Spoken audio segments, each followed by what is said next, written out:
ओम नमो भगवते वासुदेवाय।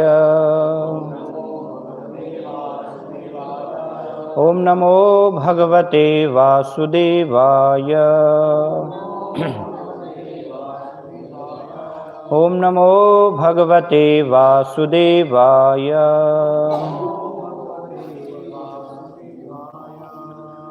श्रीमद्भागवतम स्कंद 4 अध्याय 2 दक्ष द्वारा शिव जी को शाप। श्लोक संख्या 21। यह एतत्मर्त्यम् उद्दिश्य भगवती अप्रतिद्रुहि दुह्याति अज्ञः पृथक् दृष्टिः तत्वतः विमुखः भवेत्। य एतन्मर्त्यमुद्दिश्य भगवत्या प्रतिद्रुहि दुहत्याज्ञ पृथक् दृष्टिस् तत्वतो विमुखो भवेत्। य एतन्मर्त्यमुद्दिश्य भगवत्या प्रतिद्रुहि दुहत्याज्ञ पृथक् दृष्टिस् तत्वतो विमुखो भवेत्। यह जो दक्ष एतत्मर्त्यम इस नश्वर शरीर के उद्देश्य प्रसंग में भगवती शिव को अप्रतिद्रुहि जो ईर्ष्यालु नहीं है दुह्याति द्वेष करता है अज्ञः कम बुद्धिमान व्यक्ति पृथक दृष्टि द्वैत भाव तत्वतः दिव्य ज्ञान से विमुखः रहित भवेत हो जाएं। अनुवाद तथा तात्पर्य श्री श्रीमद् अभय चरणारविंद भक्ति वेदांत स्वामी श्रील प्रभुपाद के द्वारा। जिस किसी ने दक्ष को सर्वश्रेष्ठ पुरुष मानकर ईर्ष्यावश भगवान शिव का निरादर किया है वह अल्प बुद्धि वाला है और अपने द्वैत भाव के कारण वह दिव्य ज्ञान से विहीन हो जाएगा। तात्पर्य नंदीश्वर का प्रथम शाप था कि जो भी दक्ष का समर्थन कर रहा है वह अज्ञानवश अपने शरीर को ही सब कुछ समझ रहा है और चूंकि दक्ष को दिव्य ज्ञान नहीं था अतः उसका समर्थन करने से वह भी दिव्य ज्ञान से विहीन हो जाएगा। नंदीश्वर ने कहा कि दक्ष अन्य भौतिकतावादी व्यक्तियों की तरह अपने शरीर को ही सब कुछ मान बैठा है और सभी शारीरिक सुख सुविधाएं प्राप्त करना चाह रहा है। उसे अपने शरीर अपनी पत्नी संतान घर तथा अन्य ऐसी वस्तुओं में जो आत्मा से भिन्न है अत्यधिक आसक्ति है। अतः नंदीश्वर का शाप था कि जो भी दक्ष का समर्थक होगा वह दिव्य आत्म ज्ञान से विहीन हो जाएगा और इस तरह वह पूर्ण पुरुषोत्तम भगवान के ज्ञान से भी विमुख होगा। ओम अज्ञानतिमिरान्धस्य ज्ञानञ्जनशलाकया चक्षुरुन्मिलितं येन तस्मै श्री गुरुवे नमः। श्री चैतन्य मनोभीष्टं स्थापितं येन भूतले स्वयं रूपकदा मह्यं ददाति स्वपदान्तिकं वन्देऽहं श्रीगुरो श्रीयुतः पदकमलं श्रीगुरुन् वैष्णवांश्च श्रीरूपं साग्रजातं सहगण रघुनाथान्वितं तं सजीवं साद्वैतं सावधूतं परिजनसहितं कृष्णचैतन्यदेवं श्रीराधा कृष्णपादान् सहगण ललिता श्रीविशाखान्वितांश्च। जय श्री कृष्ण चैतन्य प्रभु नित्यानंद श्री अद्वैत गदाधर श्रीवासादि गौर भक्तवृंद। हरे कृष्ण कृष्ण कृष्ण हरे हरे हरे राम राम राम हरे हरे। हरे कृष्णा। दक्ष के द्वारा जो शिव जी को श्राप दिया गया कि उन्हें किसी प्रकार से अब से यज्ञ में भाग नहीं दिया जाएगा, तो इस प्रकार से शाप देकर के दक्ष स्थान को छोड़ करके चले गए।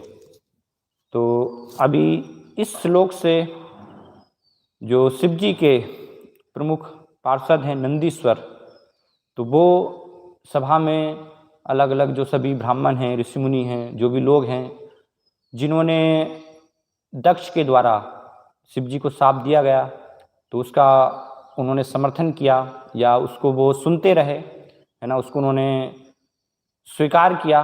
क्योंकि जैसे शास्त्रों में बताया गया है, अगर आप किसी का अगर विरोध नहीं करें, है ना, मौन रहें, तो मौन एक प्रकार से वो सम्मति को दर्शाता है, मौनम सम्मति लक्षणम बताया गया है। तो वहाँ पर उन्होंने बहुत सारे, क्योंकि बहुत सारे जो एक प्रकार से ऋषि मुनि थे, है ना, तो कहीं ना कहीं उनके हृदय में भी शिव जी के प्रति द्वेष भाव था, जिस प्रकार से दक्ष को था। तो नंदीश्वर श्राप देना जो है प्रारंभ करते हैं। तो सबसे पहले वो श्राप दे रहे हैं क्या, कि जिन्होंने भी शिव जी का निरादर किया है या इसको जो भी सुना है, तो वो सब क्या होंगे, अल्प बुद्धि वाले हो जाएंगे, है ना, और दिव्य ज्ञान से विहीन हो जाएंगे। तो और वास्तव में अगर देखा जाए तो जो भी व्यक्ति अगर शिव जी की एक वैष्णव के रूप में उनकी स्थिति को अगर नहीं समझ रहा है, तो वो व्यक्ति क्या है, अल्प बुद्धि वाला ही है ना। जैसे दक्ष है, तो दक्ष अपनी अल्प बुद्धि के कारण ही शिव जी को स्थिति को नहीं समझ पाया। और ऐसे जो भी सारे व्यक्ति जो कि शिव जी की इस महानता को, उनकी वैष्णवता को नहीं समझ रहे हैं, तो नंदीश्वर का ये श्राप है कि वो सभी आत्मज्ञान से विहीन हो जाएंगे। मतलब कभी भी उन्हें जीवन में भगवत ज्ञान प्राप्त नहीं होगा। श्रीपाद तात्पर्य में बता रहे हैं ऐसे व्यक्ति को, है ना, कि जो कि ऐसे महान भक्तों की निंदा का समर्थन कर रहा है, उनकी निंदा में भाग ले रहा है।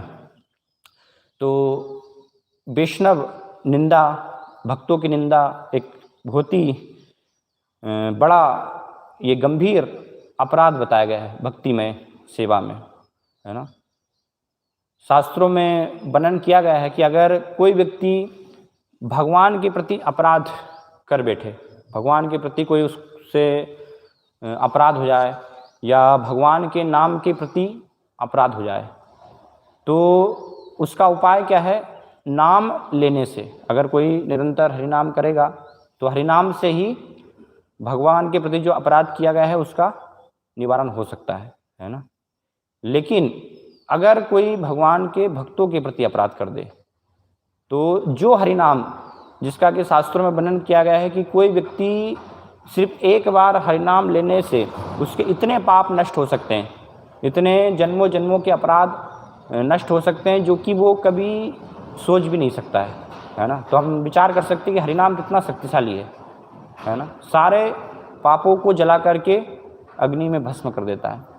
लेकिन हरिनाम भी अगर कोई भगवान के भक्तों के प्रति अपराध करता है, तो फिर भी उसका निवारण करने में समर्थ नहीं है ना।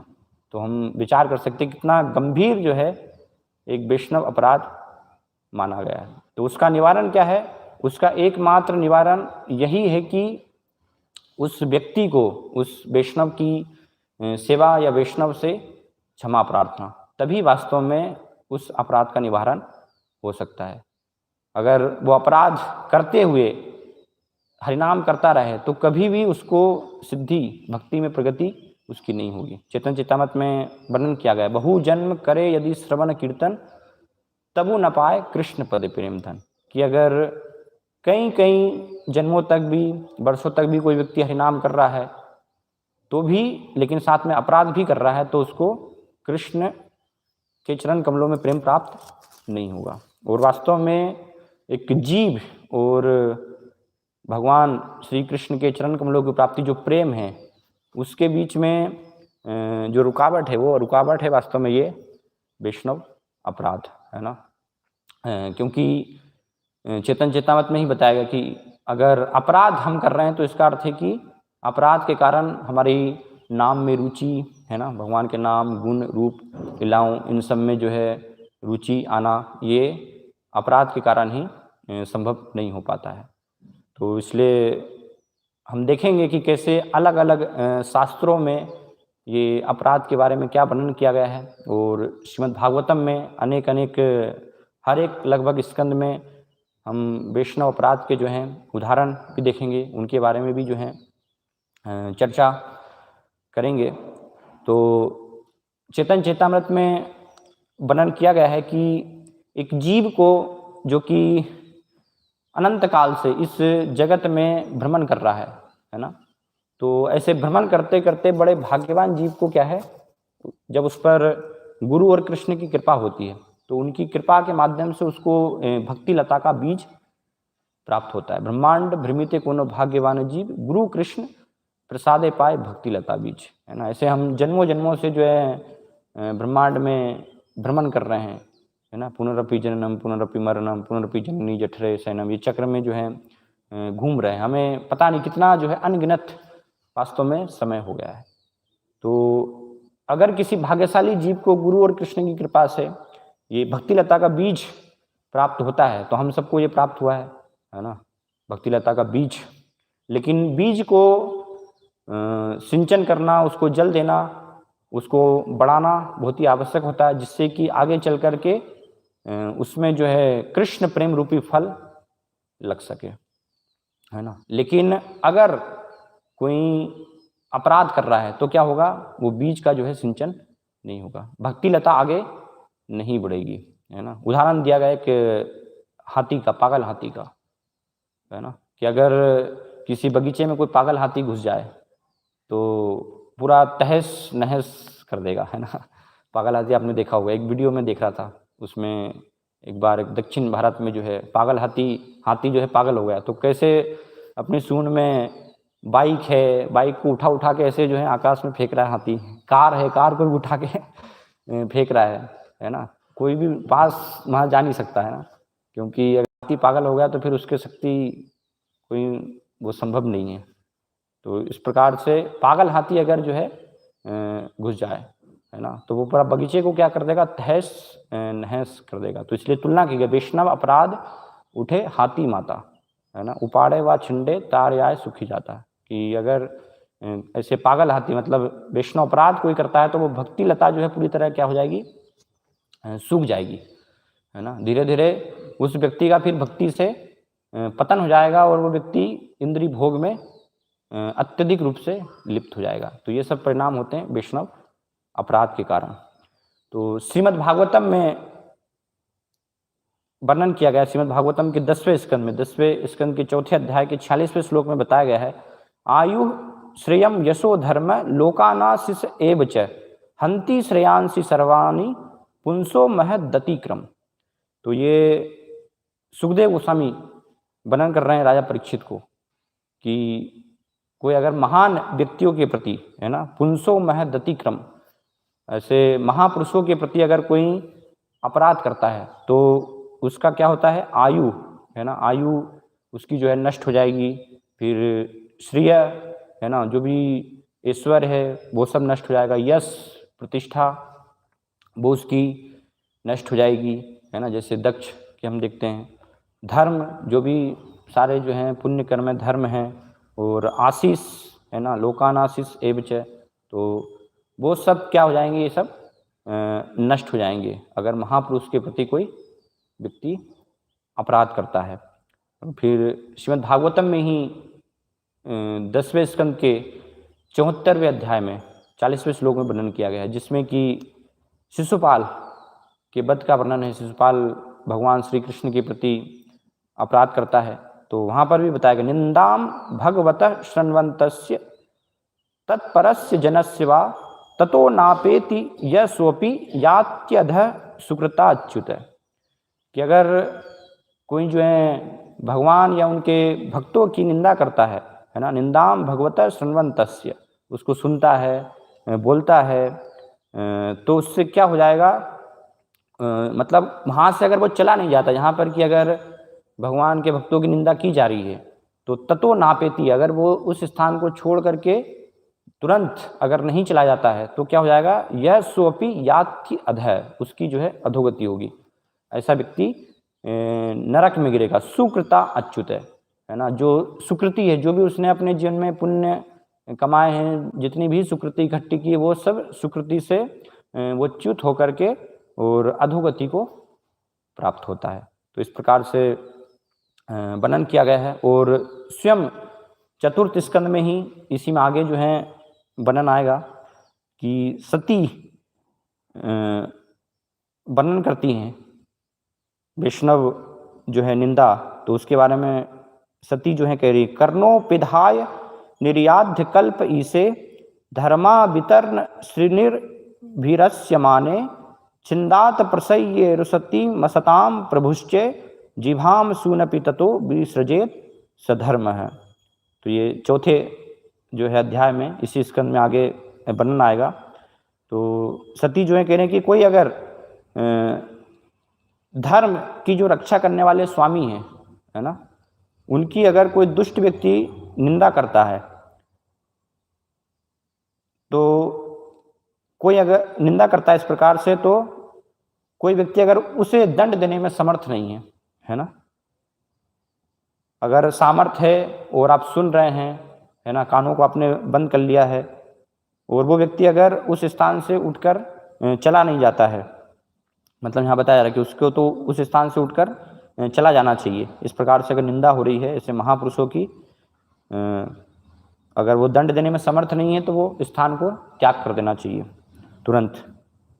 और अगर सामर्थ्य है आपको अगर दंड देने का, तो क्या करना चाहिए, जीभाम सुनपि ततो, है ना, उसकी जीभा को काट लेना चाहिए। अगर आप दंड देने में समर्थ है तो तुरंत जिसने अपराध किया है उसकी जीभा को काट देना चाहिए, और फिर क्या करना चाहिए, स्वयं भी अपने प्राणों का परित्याग कर देना चाहिए, है ना, उसकी जीभा काटने के बाद। यही धर्म है। तो ये सती जो है वर्णन कर रही हैं। इसलिए हम देखते भी हैं कि आगे जब सती सुनती हैं शिव जी के प्रति अपराध को, तो वो उसको सहन नहीं कर पाती, तो इसलिए फिर अपने प्राणों का वो त्याग कर देती हैं, है ना। तो इस प्रकार से वैष्णव जो अपराध है बहुत ही गंभीर, ये अपराध हमारी भक्ति के लिए है। सावधान हमें हमेशा जो है इन अपराधों से रहने की आवश्यकता है। सामान्यतः 3 प्रकार से हम जो हैं वैष्णवों के प्रति अपराध अपने मन, वचन और कर्म इनसे कर सकते हैं। तो सनातन गोस्वामी हरि भक्ति विलास में एक बहुत सुंदर श्लोक वर्णन करते हैं वैष्णव अपराध के बारे में, जिसमें कि वो 6 प्रकार बता रहे हैं कि कोई व्यक्ति कैसे इन 6 प्रकार से वैष्णव के प्रति अपराध उससे हो सकता है। तो ये सनातन गोस्वामी हरि भक्ति विलास में ये पुराणों से उद्धृत करते हैं। मार्कंडेय और भगीरथ की वार्ता में एक्चुअली ये श्लोक आता है। तो उसमें बता रहे हैं, हंति निंदन्ति वै द्वेष्टि वैष्णवानां भिनंदति क्रुद्धते याति नो हर्षम दर्शने पतनानि सठ। तो ये 6 प्रकार से अगर कोई व्यक्ति वैष्णव अपराध करता है तो क्या हो जाएगा, दर्श पतनानि सठ, अर्थात वो व्यक्ति नरक में जाकर के गिरेगा। तो क्या है ये 6 चीज? पहला है हंति, है ना, हंति अर्थात मारना। शरीर से आपने जो है कर्म कर दिया, है ना, कर्म से आप जो है अपराध कर रहे हैं कि किसी वैष्णव के साथ जो है हाथापाई हो गई, है ना, अपराध, तो वो जो है इस प्रकार से अपराध बताएगा हंति। जैसे हम आगे इसमें देखेंगे यहाँ पर दक्ष, है ना, कि पूरा युद्ध होता है, हाथापाई होती है वहाँ पर, है ना, एक दूसरे को लड़ने लगते हैं। तो इस प्रकार से फिर दक्ष को मार दिया जाता है, उसका गला काट के यज्ञ में ही उसके सिर को डाल दिया जाता है। तो हंति मारना। फिर निंदति, है ना, निंदा करना, कोई वैष्णव जो है उसकी निंदा करना।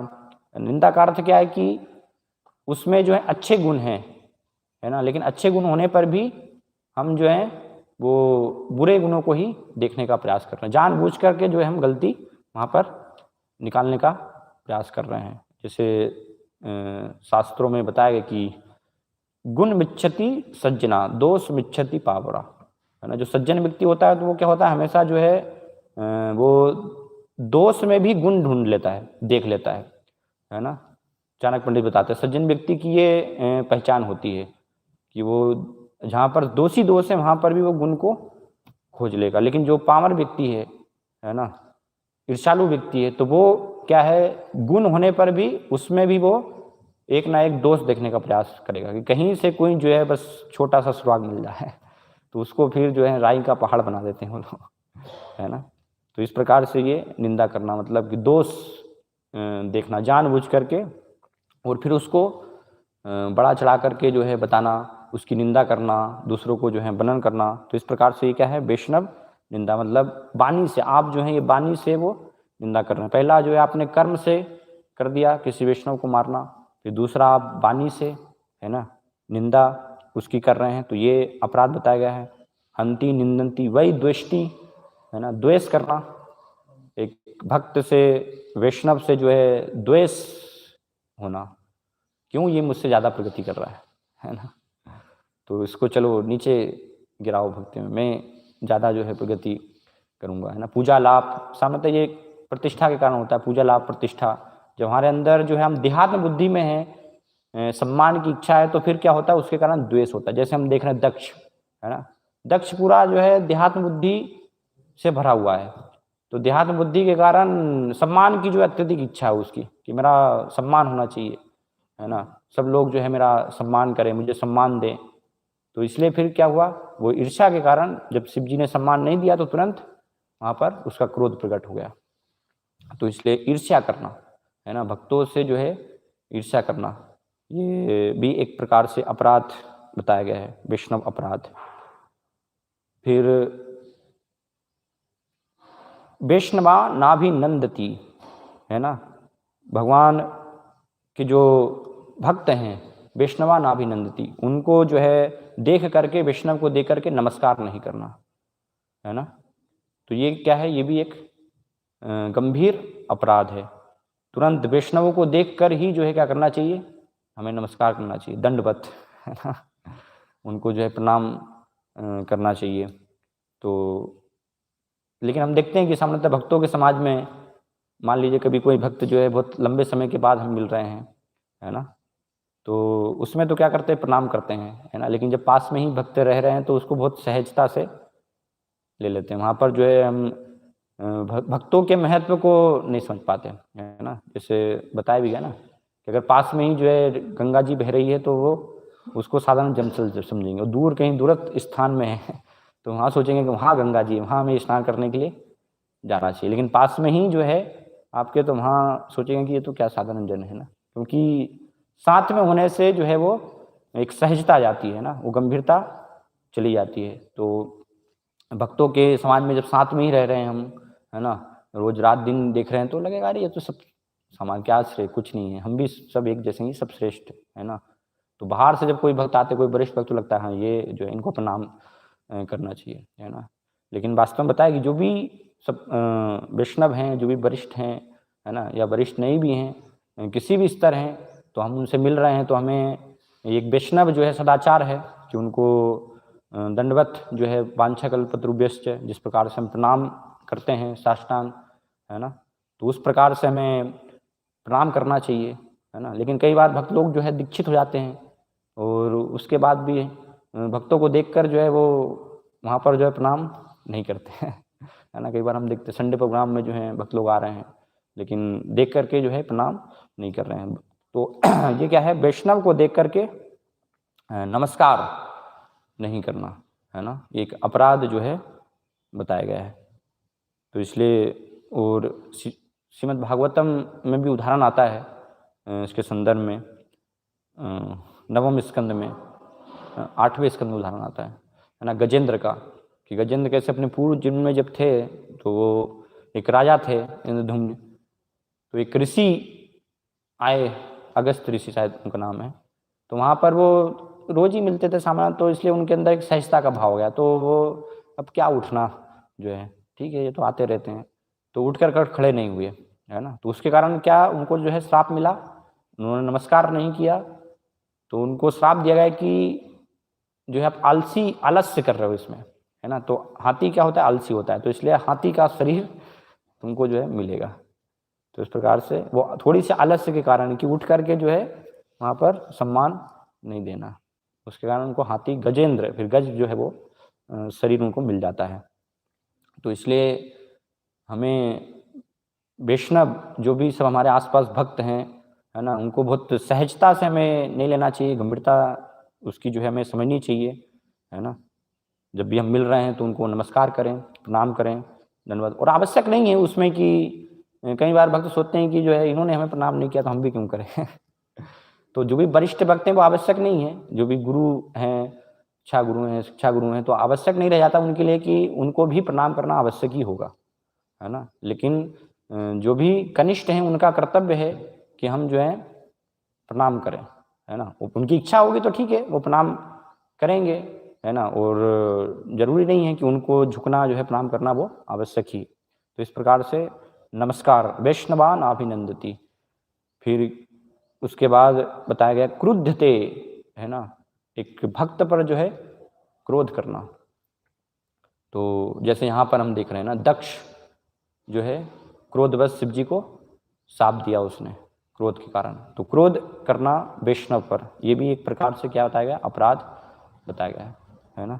तो हमें क्रोध किसी भी स्थिति में जो है क्रोध नहीं होना। और सामान्यतः क्रोध क्यों होता है, जब हमारी कुछ इच्छा की पूर्ति नहीं हो रही है, हमारी इच्छा पूर्ति होने में जब रुकावट आती है तो फिर हम क्या करते हैं, क्रोध करते हैं, है ना। या कई बार अंदर द्वेष पूरा भरा हुआ है हमारे, है ना। तो मान लीजिए कोई वरिष्ठ भक्तों के प्रति द्वेष है, तो अब सामान्य सदाचार है तो इसलिए फिर क्या होता है, हम कई बार बोल नहीं पाते, लेकिन वो द्वेष हम जो है इकट्ठा करते रहते हैं, है ना। और फिर समय जब आता है तो फिर वो क्रोध जो है पूरा फिर बाहर उसको निकाल देते हैं वहाँ पर जो है ना। तो इसलिए क्रुद्धति, क्रोध करना। फिर बताया गया याति नो हर्षम, है ना, कि हर्ष का, वैष्णव को जो है देख करके हर्ष का अनुभव नहीं करना, प्रसन्नता का अनुभव नहीं करना, है ना। तो ये भी एक जो है अपराध बताया गया ना। कई बार हम देखते हैं कि भक्त लोग आ रहे हैं, है ना, तो वो देखकर अपना रास्ता ही बदल लेते हैं। कि यार अब इनसे मिलना पड़ेगा हमें, है ना। तो इसलिए प्रसन्नता होनी चाहिए हमें। प्रश्न जो भी है बाद में आप लिख लीजिए, बाद में लास्ट में पूछिएगा। तो वैष्णवों को देख करके हमें हर्ष का अनुभव होना चाहिए, है ना। कोई भी जो है हम मिल रहे हैं, ठीक है, सिद्धांत में कुछ कमी हो सकती है, अलग अलग प्रकार के वैष्णव हैं। श्रीमद् भागवतम के 11वें स्कंद में 3 प्रकार के स्तर बताए गए हैं भक्तों के, वहाँ वैष्णवों के। तो उसमें से कोई किस स्तर पर है, कोई किस स्तर पर है, अलग अलग स्तर पर हो सकते हैं, अलग अलग समझ हो सकती है। तो हम स्वीकार, जो सिद्धांत हैं शास्त्रों के, वो हमें जो है परिपक्व भक्तों से स्वीकार करना चाहिए। लेकिन सामान्य ये बताया कि सभी भक्तों को, वैष्णवों को, जो किसी भी स्तर पर है, हमें एक प्रसन्नता का उनको देख करके अनुभव वास्तव में होना चाहिए। तो इसलिए अगर ये 6 प्रकार में से कोई भी कारण है, किसी भी कारण से कोई वैष्णव के प्रति अपराध हो रहा है, तो फिर क्या हो जाएगा, उस व्यक्ति का जो है पतन हो जाएगा, वो व्यक्ति जाकर के नरक में गिरेगा। आप कितने भी उच्च स्तर पर क्यों ना हो, है ना, चाहे आप जो है भाव के स्तर पर हो, चाहे आपको प्रेम ही प्राप्त क्यों ना हो गया हो, है ना, कृष्ण प्रेम ही आप प्राप्त हैं, तो भी जो है आपका उस स्थान से तुरंत नीचे पतन हो जाएगा, है ना। एक बहुत सुंदर श्लोक आता है चैतन्य भागवत में, वृंदावन दास ठाकुर महापल लिख रहे हैं, शूल पानी सम यदि वैष्णवेर निंदे, तथापियो नाश जाए कहे शास्त्र वृंदे, यहाँ ना मानिया जे सृजन निंदा करे, जन्मे जन्मे से पापिष्ट देव दोष मरे। शूल पानी, तो अर्थात यहाँ पर तुलना की गई शिवजी से, कि अगर कोई शिवजी के समान भी जो है महान वैष्णव क्यों ना हो, शक्तिशाली क्यों ना हो, अगर शिवजी भी, उनके समान व्यक्ति भी यदि वैष्णव निंदे, वो वैष्णव की निंदा कर रहा है, तो सभी शास्त्रों में वर्णन किया गया है ना, तथापियो नाश जाए कहे शास्त्र बिंदे, ऐसे व्यक्ति का भी क्या हो जाएगा, नाश हो जाएगा। और इसको अगर कोई स्वीकार नहीं कर रहा है, इन वचनों को, यहाँ ना मानिया ये सृजन निंदा करे, इसको स्वीकार ना करके बार बार जो है अगर कोई फिर भी निंदा कर रहा है कि अरे क्या होता है, ये तो सब ऐसे लिख दिया गया है बस डराने के लिए, है ना, तो क्या होगा, जन्मे जन्मे से पापिष्ट देव दोष मरे, बार बार जन्म जन्म जो है फिर वो 84 लाख योनियों में ही भ्रमण करता रहेगा। तो इसलिए ऐसा नहीं कि बस वैष्णव, जो भी इसके संबंध में शास्त्रों में वर्णन लिखा गया, बहुत गंभीरता से हमें लेने की आवश्यकता है वैष्णव अपराध को, क्योंकि अनेक अनेक हम उदाहरण देखते हैं श्रीमद् भागवतम में, चैतन्य चरितामृत में, है ना, शास्त्रों में, कि जो भी अगर कोई भी व्यक्ति वैष्णव अपराध कर रहा है तो कृष्ण प्रेम कभी वो प्राप्त नहीं कर पाएगा, भगवान के चरण कमलों की उसको प्राप्ति कभी भी नहीं होगी। तो कुछ हम जो है उदाहरण देखेंगे श्रीमद् भागवतम चैतन्य चरितामृत से, कि कैसे अलग अलग जो है वैष्णव अपराध के हमें उदाहरण मिलते हैं, और लगभग हर एक स्कंद में आप देखेंगे तो वहाँ पर जो है वैष्णव अपराध के बारे में वर्णन किया गया है। जैसे प्रथम स्कंद में अगर आप देखें श्रीमद् भागवतम के, तो प्रथम स्कंद में परीक्षित महाराज का जो है अपराध होता है समीक ऋषि के प्रति, है ना।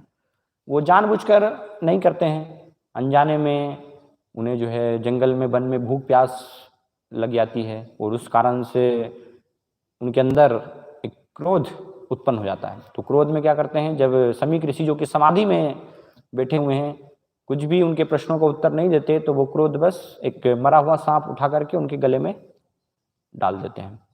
तो ये एक अपराध है ना। लेकिन बाद में उनको जो है पछतावा होता है, क्योंकि परीक्षित महाराज भी भगवान के भक्त हैं, महान वैष्णव हैं, उनको पछतावा होता है। लेकिन फिर भी जब उसका पता उनके पुत्र को चलता है ना, समीक ऋषि के जो पुत्र हैं, तो तुरंत क्या करते हैं, राजा परीक्षित को श्राप दे देते हैं कि आज से 7वें दिन तक्षक के काटने से इनकी मृत्यु हो जाएगी। तो राजा परीक्षित स्वीकार करते हैं उसको कि मैंने जो है अपराध किया है, तो अपराध का जो है ये दंड जो है ठीक है ना। तो उसको वो स्वीकार करते हैं। तो इस प्रकार से परीक्षित महाराज का ये अपराध प्रथम स्कंद में, या श्रृंगी ऋषि का भी हम अपराध कह सकते हैं कि वास्तव में इस छोटी सी गलती के लिए ऐसे महान राजा को श्राप जो है नहीं दिया जाना चाहिए था, है ना, लेकिन फिर भी श्राप दिया। तो उसके कारण हम देखते हैं कि जो ब्राह्मणत्व का है वहाँ से पतन हो गया, है ना। ब्राह्मण वंश पूरा जो है पतित बताया गया, इसलिए उस अपनी शक्ति का दुरुपयोग करने के कारण, है ना। तो शक्ति को सही जगह वास्तव में इसलिए बताया कि क्रोध करना, श्राप देना बहुत सोच समझ कर किया जाना चाहिए।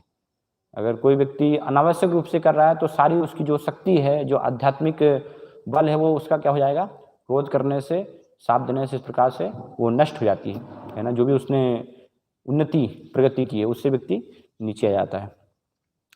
फिर श्रीमद् भागवतम के तीसरे स्कंद में हम देखते हैं जय विजय का उदाहरण आता है ना। जय विजय अपराध करते हैं 4 कुमारों के प्रति। जब 4 कुमार जाते हैं वैकुंठ लोक, तो वहाँ पर उनको जो है द्वार पर रोकने का वो प्रयास करते हैं।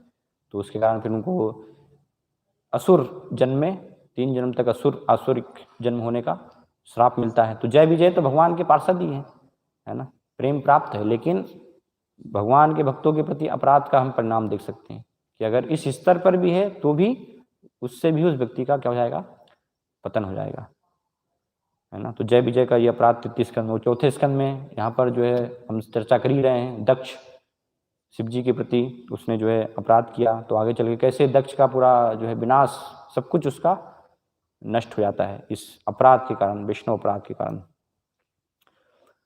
फिर 5वें स्कंद में वर्णन आता है महाराज जड़भरत के प्रति राजा रहुगण का अपराध, है ना। जड़भरत को एक भक्त के रूप में ना पहचान करके, साधारण व्यक्ति समझ करके रहुगण उनको अपनी जो है पालकी में लगाते हैं, है ना। लेकिन जब आत्मज्ञान सुनाते हैं जड़भरत, तब राजा रघुवन को पता चलता है कि ये तो वास्तव में कोई साधारण व्यक्ति नहीं है ना, ये महान वैष्णव है। तो मैंने तो जो है वैष्णव अपराध ये कर दिया है। तो अगर ये वैष्णव अपराध जो है क्षमा नहीं होगा, तो फिर किसी भी प्रकार से मेरी भक्ति में प्रगति नहीं होगी। तो तुरंत इसलिए वो क्या करते हैं, फिर उनके चरण कमलों की रज को धारण करते हैं, और भागवत में वर्णन भी करते हैं कि अगर आप जैसे जो है महात्मा है ना, उनकी अगर कोई चरण रज को जब तक उससे स्नान नहीं करता है, तो तब तक वो कितना ही तपस्या कर ले, है ना, ध्यान कर ले, यज्ञ कर ले, कितने ही पुण्य कर्म इकट्ठे कर लें, कुछ से किसी से भी जो है कोई काम के नहीं है, उससे कुछ भी प्रगति नहीं होगी, है ना। आपके जैसे महात्माओं की जब तक कृपा नहीं होगी, तो इसलिए फिर वहाँ पर वो क्षमा प्रार्थना करते हैं, क्योंकि वैष्णव अपराध का एकमात्र निदान जो है उनके चरण कमलों में प्रार्थना करना। जब वो क्षमा करेंगे तभी वो अपराध नष्ट हो सकता है। तो ये 5वें स्कंद में वर्णन किया गया है। फिर 6वें स्कंद में चित्रकेतु हम देखते हैं वो अपराध करता है ना, पार्वती के प्रति। जब शिव जी और पार्वती जी एक बार बैठे हुए हैं, तो शिव जी जो है पार्वती जी को अपनी गोद में लेकर के बैठे हुए हैं, और वहाँ पर सभी ऋषि मुनि हैं, नारद जी हैं, बड़े बड़े ऋषि मुनि हैं, उनको कथा जो है कह रहे हैं। तो चित्रकेतु महाराज अपने विमान पर आते हैं, जब ये दृश्य देखते हैं तो वो वहाँ पर हंस देते हैं, है ना। तो उस हंसने के कारण पार्वती जी उनको श्राप देती हैं कि शिव जी की जो है वास्तविक स्थिति को ये समझ नहीं रहे हैं, तो इसलिए उनको दंड मिलना चाहिए, है ना। इस प्रकार से जो है यहाँ पर मजाक उड़ाया है, ये हंसे हैं, तो पार्वती जी उनको फिर श्राप देती हैं। फिर 7वें स्कंद में हम देखते हैं हिरण्यकशिपु महान अपराध करते हैं प्रहलाद महाराज के प्रति, है ना। प्रहलाद महाराज जो कि उनके पुत्री ही हैं, लेकिन अलग अलग प्रकार से जो 6 प्रकार जो हमने चर्चा किया, है ना, वो सारे जो है वो करने का प्रयास करते हैं ना। प्रहलाद महाराज को विष दे करके मारना, है ना, दंड देना, अलग अलग जो है उनको हत्या करने का प्रयास करना, निंदा करना उनकी जो है। तो इस प्रकार से ये सारे जो हैं वहाँ पर हिरण्यकशिपु ये अपराध करता है। तो ऐसा नहीं कि हिरण्यकशिपु को, इसलिए श्रीपाद तात्पर्य में समझाते हैं, लिखते हैं वहाँ पर कि वास्तव में भगवान को हिरण्यकशिपु के मारने के लिए कोई वो आने की आवश्यकता नहीं थी, है ना। हिरण्यकशिपु को तो भगवान जो अपने धाम में बैठे बैठे भी एक क्षण में मार सकते थे, है ना। लेकिन इतना जो है उसने अपराध किया, तो अपने प्रहलाद महाराज के लिए, उनके लिए वास्तव में फिर भगवान को नरसिंह रूप में आना पड़ा। तो इसलिए हम ये देख सकते हैं 7वें स्कंद में हिरण्यकशिपु का अपराध बताएगा प्रहलाद महाराज के प्रति। फिर 8वें स्कंद में इंद्रद्युम्न, जो गजेंद्र हमने चर्चा किया, तो कैसे पूर्व जन्म में उन्होंने जो है एक ऋषि के प्रति, अगस्त ऋषि के प्रति वो अपराध करते हैं, ये 8वें स्कंद में वर्णन किया गया है ना। या 8वें स्कंद में ही इंद्र द्वारा दुर्वासा ऋषि का भी अपमान का वर्णन है, तो उसके कारण इंद्र स्वर्ग लोक से फिर पतित हो जाते हैं, है ना। जब एक बार इंद्र अपने ऐरावत हाथी पर जा रहे होते, तो सामने से दुर्वासा मुनि आते हैं, और दुर्वासा मुनि इंद्र को जब देखते हैं तो वास्तव में भगवान का उनको हार प्राप्त हुआ था, तो वो हार इंद्र को अपनी कृपा देते हैं। लेकिन इंद्र क्या करते हैं, वो हार को लेकर के और हाथी की सूंड में डाल देते हैं, और सूंड को तो पता नहीं है कि ये हार है क्या है, तो वो उसको पूरा अपने पैरों तले रोंद देता है। तो इस प्रकार से उस अपराध के कारण फिर दुर्वासा ऋषि शाप देते हैं, तुरंत स्वर्ग लोक से पतन हो जाएगा, और उसके परिणाम स्वरूप फिर पूरे सारे देवता जो हैं वो स्वर्ग लोक से पतित हो जाते हैं। बलि महाराज, है ना, वो पूरा जो है स्वर्ग लोक पर आधिपत्य कर लेते हैं। तो दोबारा से फिर उसको प्राप्त करने के लिए समुद्र मंथन की घटना होती है ना, कि कैसे अमृत प्राप्त करने से फिर दोबारा से सभी देवताओं को शक्ति प्राप्त होगी। तो ये भी दुर्वासा मुनि के अपराध के प्रति, है ना, इंद्र ने जो अपराध किया उसके कारण इतना सारा जो है हम देखते हैं कार्य हो गया।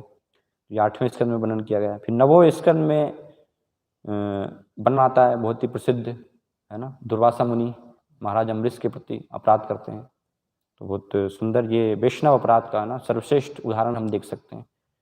और इस अपराध के कारण, एक भक्त के प्रति अपराध के कारण, इतने शक्तिशाली दुर्वासा मुनि, है ना, वो अपनी रक्षा के लिए ब्रह्मा जी के पास भी जाते हैं, शिव जी के पास भी जाते हैं, और अंत में स्वयं भगवान विष्णु के पास भी जाते हैं, है ना। लेकिन भगवान कहते हैं कि मैं भी कुछ भी नहीं कर सकता हूँ, है ना, क्योंकि वो मानते थे कि ये सब शक्तिशाली है, ब्रह्मा जी को सोते दे तो सृष्टि के जो हैं करने वाले हैं, तो ये मेरी रक्षा कर सकते हैं। लेकिन ब्रह्मा जी ने कहा मैं कुछ भी नहीं कर सकता हूँ, है ना, क्योंकि आपने एक भक्त के प्रति अपराध कर दिया। शिव जी के पास गए तो शिव जी ने कहा मैं भी कुछ भी नहीं कर सकता हूँ, क्योंकि आपने भगवान के भक्तों के प्रति अपराध किया है। तो उन्होंने सोचा कि जब भगवान के भक्तों के प्रति अपराध किया तो भगवान ही क्षमा कर देंगे, है ना। लेकिन भगवान के पास गए तो भगवान ने कहा मैं भी कुछ भी नहीं कर सकता हूँ, क्योंकि अहम भक्त पराधीनो नहीं स्वतंत्र इवद तुझे, है ना, मैं अपने भक्तों के जो है अधीन रहता हूँ। तो अगर अम्बरीश महाराज क्षमा करें तो फिर जो है क्षमा हो सकती है। लेकिन भक्तों का ये गुण होता है कि भक्त किसी का भी जो है कभी भी अपने ऊपर अपराध नहीं लेते हैं, है ना, वास्तव में अपराध जो है मानते ही नहीं है। तो इसलिए दयालु होते हैं वो, है ना, सबको क्षमा करने वाले, भूल जाते हैं किसी ने अगर कुछ किया भी है तो वो वास्तव में भूल जाते हैं, उसको क्षमा कर देते हैं। तो इसलिए फिर उनको इस प्रकार से क्षमा मिलती है, दोबारा से वो अम्बरीश महाराज के चरण कमलों में शरण ग्रहण करते हैं दुर्वासा मुनि। तो ये 9वें स्कंद में वर्णन किया गया है। 9वें स्कंद में ही सोभरी मुनि का अपराध बताया गया है ना, कि सोभरी मुनि जल में रह करके जो है तपस्या कर रहे थे, जलमग्न होकर के। तो वर्णन है कि कैसे सिर्फ वहाँ पर जो है एक बार उन्होंने 2 मछलियों को जो है मिथुन करते देखा और उससे उनका जो है पतन हो गया। लेकिन वास्तव में उसके कारण जो है पतन नहीं हुआ, है ना। या अजामिल का भी हम देखते हैं कि अजामिल का भी वर्णन आता है कि अजामिल भी एक बार जब वन में गए तो उन्होंने एक शूद्र शूद्रानी को देखा और उससे उनका जो है पतन हो गया।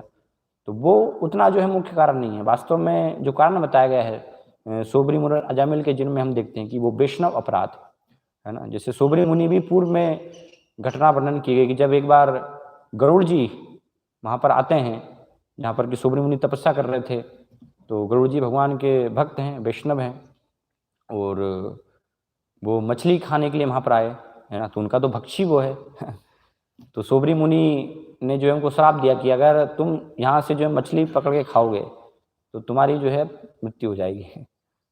तो गरुड़ जी चाहते तो वो उसका प्रतिकार कर सकते थे, है ना, लेकिन ठीक है, उन गरुड़ जी ने उसको सहन कर लिया। लेकिन भगवान जो है उसको सहन नहीं कर पाए, क्योंकि भगवान अपने भक्त के अपराध को कभी भी सहन नहीं करते। तो उस कारण से फिर सोबरी मुनि का समय के साथ जो है पतन हुआ, है ना। इतने जल में रह करके कठिन तपस्या कर रहे हैं और पूरा पतन हो जाता है। फिर 50 मानधाता ऋषि कन्याओं के साथ जो है विवाह करते हैं, कई कई वर्षों तक फिर इंद्रिय भोग में पूरा उल्लिप्त हो जाते हैं।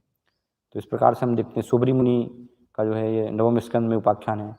फिर 10वें स्कंद में ब्रह्मा जी का अपराध बताया गया है ना। भगवान के प्रति, भगवान के जो है ग्वाल वालों को वो चुरा लेते हैं, है ना। ब्रह्म बोहन लीला जब देखते हैं कि ये तो कैसे भगवान हो सकते हैं, है ना, थोड़ा भ्रम हो जाता है उनको, तो उसमें अपराध करते हैं भगवान के। इतना दुस्साहस है ना कि भगवान के जो है संगियों को उन्होंने भगवान से दूर कर दिया। ये सब बहुत बड़ा अपराध वर्णन किया गया है, श्रीपाद वहाँ पर लिखते हैं। तो उनको पछतावा होता है और उस अपराध के परिणाम स्वरूप फिर देखते हैं कि ब्रह्मा जी कई कई वर्षों तक जो है भगवान की कृपा प्राप्त करने के लिए फिर तपस्या भी करते हैं, है ना। नवदीप धाम जाकर के वहाँ पर तपस्या में रत रहते हैं, जिससे कि उनको जो है भगवान की कृपा प्राप्त हो सके इस अपराध से मुक्त होने के लिए। तो ब्रह्मा द्वारा जो है अपराध है।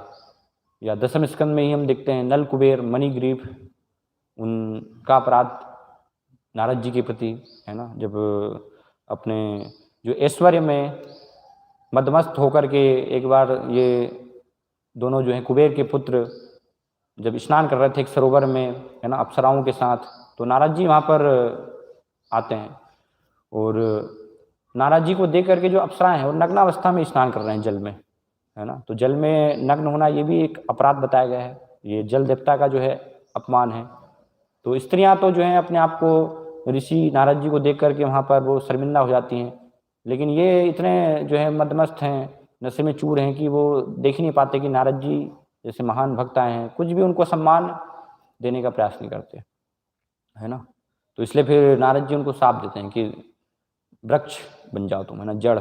इस प्रकार से तुम्हें नग्न रहना है मनुष्य जीवन में, है ना, तो वो वृक्ष योनि है उसके लिए श्रेष्ठ है। वृक्ष योनि इसी के लिए मिली है, उसमें कोई कपड़े पहनने की आवश्यकता नहीं है। तो दोनों को फिर वृक्ष का योनि मिल जाती है। लेकिन महान ऋषियों का जो है श्राप भी एक प्रकार से वरदान होता है ना। तो वृक्ष भी जब बनते हैं तो कोई साधारण जगह में वृक्ष नहीं बनते, महाराज नंद के जो है आंगन में ही वो वृक्ष बनते हैं, जिससे कि भगवान के द्वारा उनका उद्धार किया जा सके। तो इस प्रकार से ये अपराध हम देखते हैं, है ना। या 10वें स्कंद में एक सुदर्शन विद्याधर का भी अपराध बताया गया है कि पूर्व जन्म में एक्चुअली वो सुदर्शन विद्याधर थे, तो वो एक ऋषि के प्रति अपराध करते हैं और उसके परिणाम स्वरूप फिर उन्हें एक बहुत बड़े सर्प की योनि प्राप्त होती है। तो वो सर्प आगे चल करके फिर वसुदेव जी हैं उनको निगलने का प्रयास करते हैं, है ना। फिर भगवान रक्षा करते हैं, अपने पिता वसुदेव जी को बचाते हैं, तो उसके माध्यम से फिर इनका भी उद्धार होता है। तो ऐसे 10वें स्कंद में ये वर्णन किया गया है। या कंस का, है ना, कंस का अपराध है।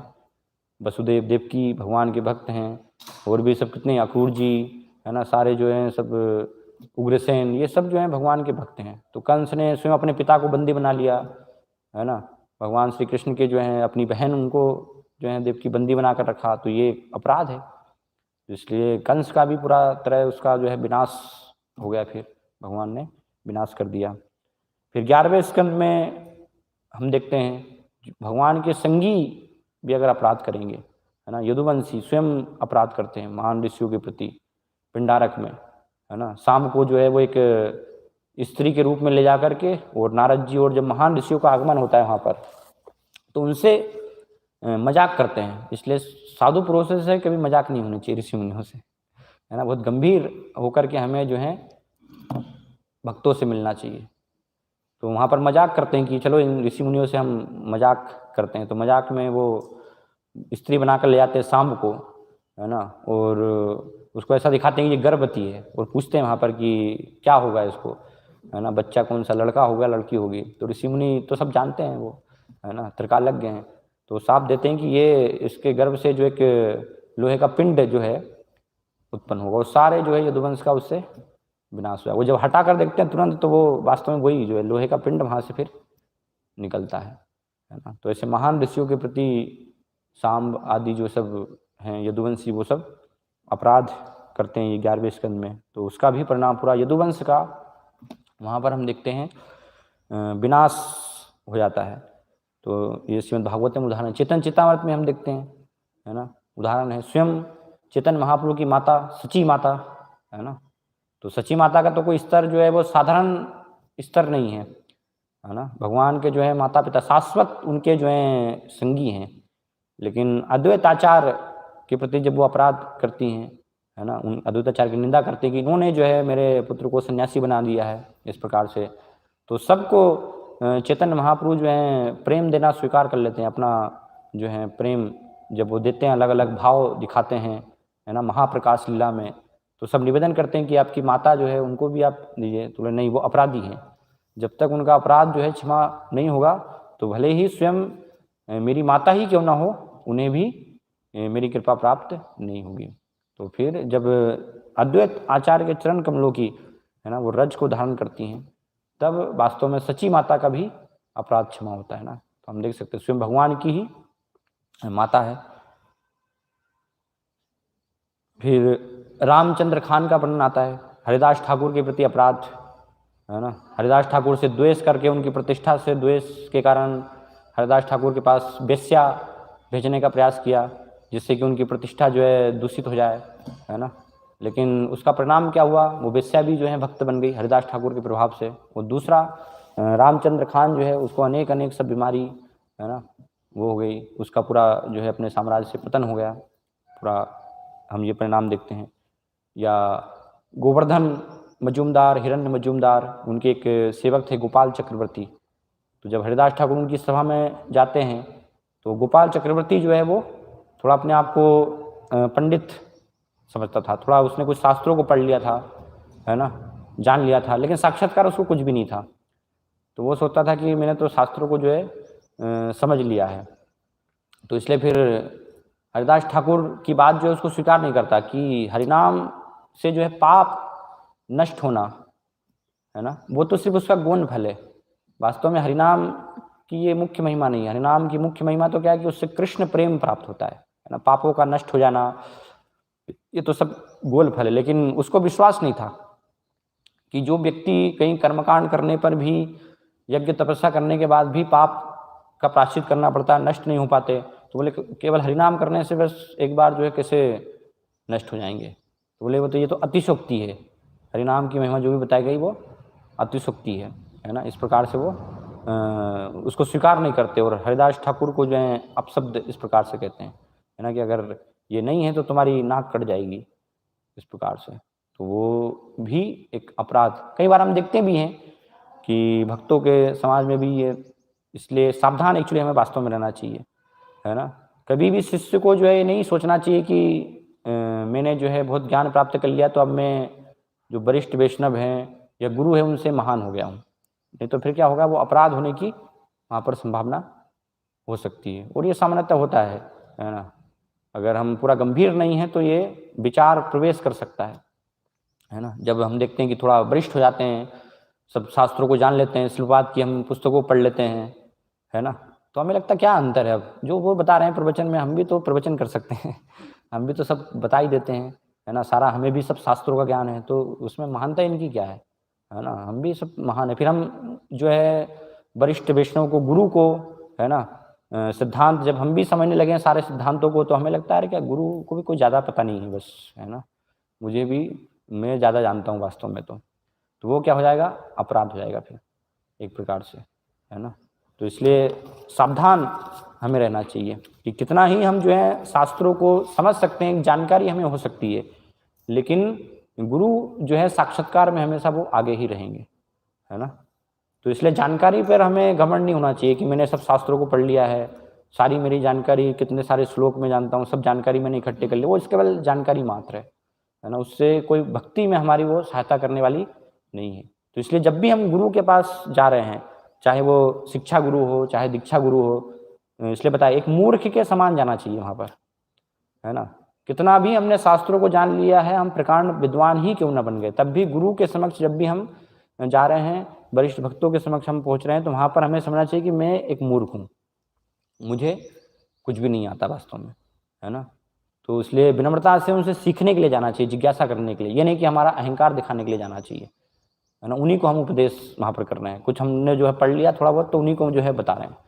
सुनना चाहिए वास्तव में, ना कि जो है उनको ही हम जो है वहाँ बताने लगे, उपदेश हम देने लगे, तो ये अपराध हो जाएगा इस प्रकार से। तो इसलिए ऐसा जो है गोपाल चक्रवर्ती अपराध, तो फिर इसका परिणाम स्वरूप दिखते हैं, गोपाल चक्रवर्ती की नाक कट जाती है वहाँ पर, है ना, पूरे गल जाती है वो, ये अपराध के कारण, हरिदास ठाकुर की महिमा को स्वीकार नहीं करने के कारण। या हम देखते हैं सार्वभौम भट्टाचार्य के जो बहनोई है ना, वो अपराध करते हैं, दामाद, हाँ दामाद जो है अपराध करते हैं चेतन महाप्रभु के प्रति, है ना।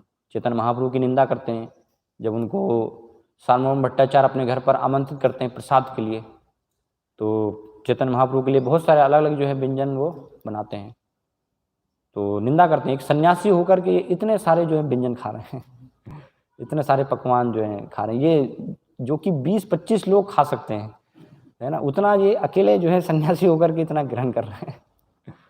तो ये निंदा, चेतन महाप्रभु उसमें कुछ नहीं बोलते हैं ना, लेकिन सार्वभौम भट्टाचार्य बहुत क्रोधित हो जाते हैं, लाठी लेकर के मारते हैं उसको तुरंत, है ना, और बोलते हैं कि ये तुरंत अभी इसका अगर हत्या हो जाए, वध हो जाए, तो हमें कोई जो है दुख नहीं होगा इसका, है ना। और उनकी जो पत्नी है वो भी इसको बोलती है कि अगर मेरी पुत्री जो है वो तुरंत अभी विधवा हो जाए, है ना, साठी की माता उनको कहा जाता है, ये मर भी जाए तो कोई हमें दुख नहीं होगा। और हम देखते हैं कुष्ठ रोग उसको जो है हो जाता है वहाँ पर बाद में फिर उस अपराध के कारण। लेकिन चैतन्य महाप्रभु कृपा करते हैं, है ना, चैतन्य महाप्रभु, क्योंकि अगर भक्तों के परिवार में कोई भी होता है तो भगवान उस पर जो है कृपा करते हैं। भगवान बताते हैं कि अगर भक्तों के परिवार में उनके जो भी सेवक हैं, है ना, एक कुत्ता भी क्यों ना हो, तो उस पर भी मैं अपनी कृपा प्रदर्शित करता हूँ।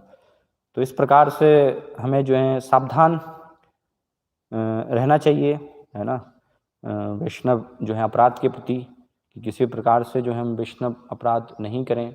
भक्ति में हमेशा बहुत गंभीरता से हमें भक्तों के साथ जो है व्यवहार करते समय सावधान रहना चाहिए, क्योंकि अगर वैष्णव अपराध हो गया और उसका निराकरण अगर नहीं हुआ हमारी अज्ञानता के कारण, है ना, तो क्या होगा, भक्ति में हम कितना भी करने का प्रयास करें लेकिन उससे प्रगति नहीं होगी, कृष्ण प्रेम में हम आगे प्रगति नहीं कर पाएंगे। इसलिए स्कंद पुराण में भी एक बहुत महत्वपूर्ण श्लोक वर्णन किया गया है वैष्णव अपराध के बारे में।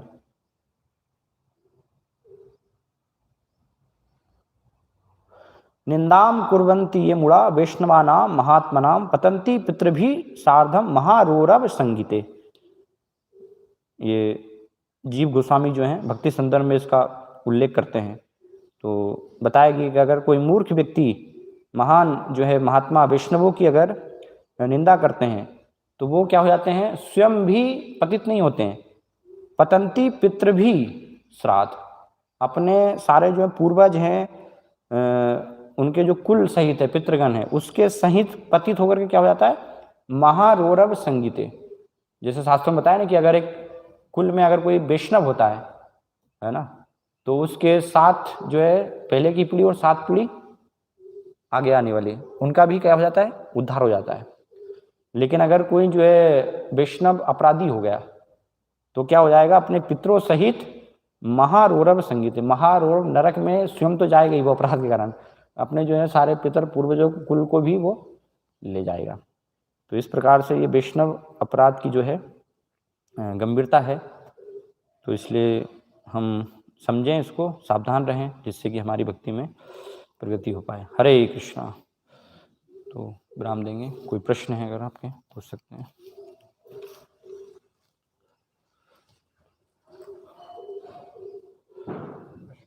हाँ, आपका कुछ था प्रश्न, पूछ रहे थे आप?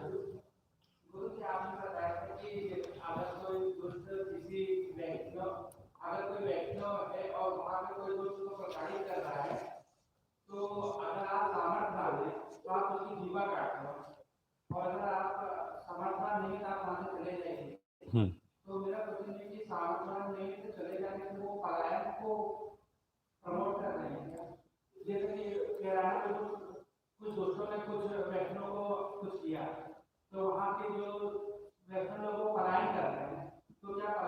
हाँ, तो प्रश्न है कि अगर किसी भक्त की निंदा की जा रही है तो अगर आप सामर्थ्य रखते हैं तो तुरंत उस व्यक्ति की जीभ काट लेना चाहिए, लेकिन अगर सामर्थ्य नहीं है तो शास्त्रों में जैसे बताया कि वहाँ से आपको जो है चले जाना चाहिए। तो वो क्या पलायन करना हुआ? तो ऐसा नहीं है, वहाँ से वो कोई एक पलायन करना या भागना नहीं है, है ना। वास्तव में आप क्या है उसकी ओर सहमति वहाँ पर नहीं दे रहे हैं। आप जो निंदा हो रही है तो आप अगर समर्थ नहीं हैं कि वो व्यक्ति को आप जो है दंड दे पाएँ, तो इसलिए श्रेष्ठ वास्तव में ये बताया। मान लीजिए दो वैष्णव जो हैं, जब उनके बीच में आपस में इस प्रकार से अगर निंदा हो रही है तो वहाँ पे बताया गया कि वहाँ पर तुरंत जो है उस स्थान को छोड़ करके हमें चले जाना चाहिए, क्योंकि वहाँ पर दोनों जो हैं वैष्णव हैं, तो उनके बीच में जो है वो आना, किसका आप पक्ष लेंगे, है ना।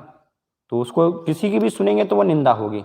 तो इसलिए आप ज़्यादा जो है नहीं वहाँ रह करके और आपको सुननी पड़ेगी, तो इसलिए वहाँ से चले जाएंगे तो क्या है, आप वो निंदा सुनने से भी बच जाएंगे।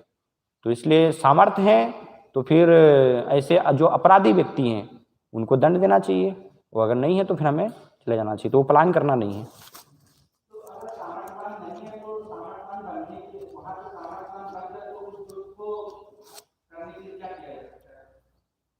देखिए वो तो तुरंत स्थिति में जो है, आप ऐसा नहीं कि सामर्थ्य जो है आपका वो तुरंत वहाँ पर आ जाएगा है ना। एक क्षण में आप जो है वहाँ पर सामर्थ्य वहाँ पर रख सकते हैं या उनकी दंड दे देंगे, तो वो इस प्रकार से नहीं है संभव। वहाँ पर बहुत सारी उसकी जटिलताएं हैं, है ना। तो सामान्य जो शास्त्रों में बताया गया है कि वो तो यही बताया गया है। इस प्रकार से अगर कोई श्रेष्ठ व्यक्ति है, उनसे जो अपराध कर रहे हैं उनसे अगर श्रेष्ठ है वहाँ पर दंड दे सकते हैं, तो वो आपको वहाँ देखनी पड़ेगी व्यक्तिगत फिर रूप से ना, कि वो दंड सामर्थ्य है अगर तो वो दंड दे सकता है। अगर नहीं है सामर्थ्य, जैसे यहाँ पर जो संवाद आ रहा दक्ष सती, है ना, तो सती वास्तव में ये वर्णन कर रही हैं। तो सती कौन है? दक्ष की पुत्री हैं, लेकिन पुत्री जो है अपने पिता को दंड नहीं दे सकती, तो वो सामर्थ्य नहीं है। ऐसा नहीं कि आप जो है वहाँ पर शक्ति प्राप्त कर लेंगे कि ठीक है अब मैं शक्ति प्राप्त करके और अपने पिता को दंड दे दूंगा है ना। तो सामाजिक बहुत सारी मर्यादा भी देखना होती है। तो इसलिए सती पुत्री है, तो वो उन्होंने देखा कि मैं, ये सामर्थ्य नहीं है मेरी कि मैं अपने पिता जो दक्ष है उनकी जीभा काट लूँ, तो इसलिए फिर उन्होंने क्या कर दिया, अपने जो है प्राण वहाँ पर त्याग कर दिए, है ना। अगर वहाँ पर ब्रह्मा जी हैं जो कि दक्ष के पिता हैं, वो वास्तव में जो है दक्ष की जीभा काट सकते थे, है ना। तो ये श्रेष्ठता को भी हमें देखने की आवश्यकता है। ठीक। श्रीमद् भागवतम की जय। श्रील प्रभुपाद की जय।